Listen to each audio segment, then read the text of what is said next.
परिक्रमा करता है कि कोई छिपकर तो नहीं बैठा। अमर कथा है, सुन ले तो अमर हो जाएगा, हर किसी को नहीं सुनाना है।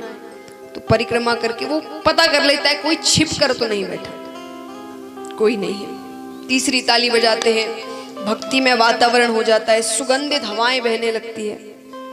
अब महादेव जी कहते हैं कि मैं कथा आरंभ करने जा रहा हूं, पर मैं आपसे दो बातें कहूंगा। कौन सी बातें? पहली बात तो इस कथा में, खास करके इसी कथा में, श्रीमद् भागवत कथा में, अमर कथा यानी श्रीमद् भागवत कथा, उसको पहले अमर कथा कहते थे। क्यों? क्योंकि उस समय कथा सुनने का अर्थ होता था हर बात को अपने जीवन में उतारना है। आज के जैसे नहीं, कथा सुने खड़े हुए कपड़े झाड़े चले गए।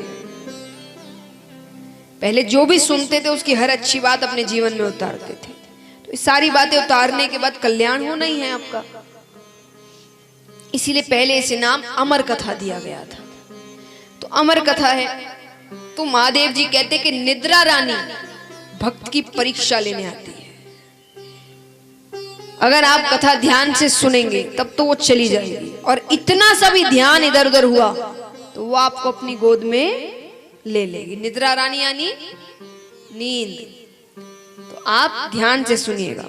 महादेव पार्वती जी ने कहा ठीक है, लेकिन फिर भी सेफ्टी के लिए महादेव जी ने कहा बीच बीच में हो सकता है मैं ही कथा कथा कहते नेत्र बंद कर लूं।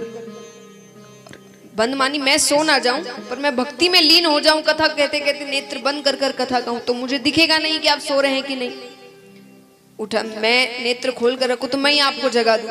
तो आप बीच बीच में स्वामी स्वामी स्वामी कहते रहिएगा। हुंकारा भरते ना, खास करके महिलाएं जानती होंगी, आप व्रत इत्यादि करते हैं जब, तो कोई कहानियां सुनाता है आपको, तो आप करते रहते बीच में। ये महादेव जी ने ही इसकी शुरुआत की कि पता रहे सामने वाला सो तो नहीं रहा।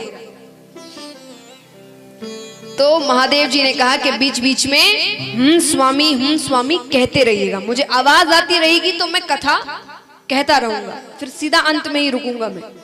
माता ने कहा ठीक है। कथा आरंभ होती है। आरंभ होते ही कल्पतरु वृक्ष के नीचे बैठे थे महादेव जी।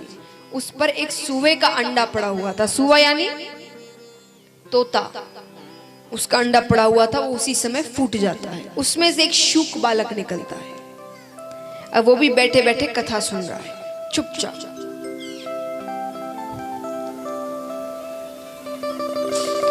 वो भी कथा सुन रहा है। अब थोड़ी देर माता ने कथा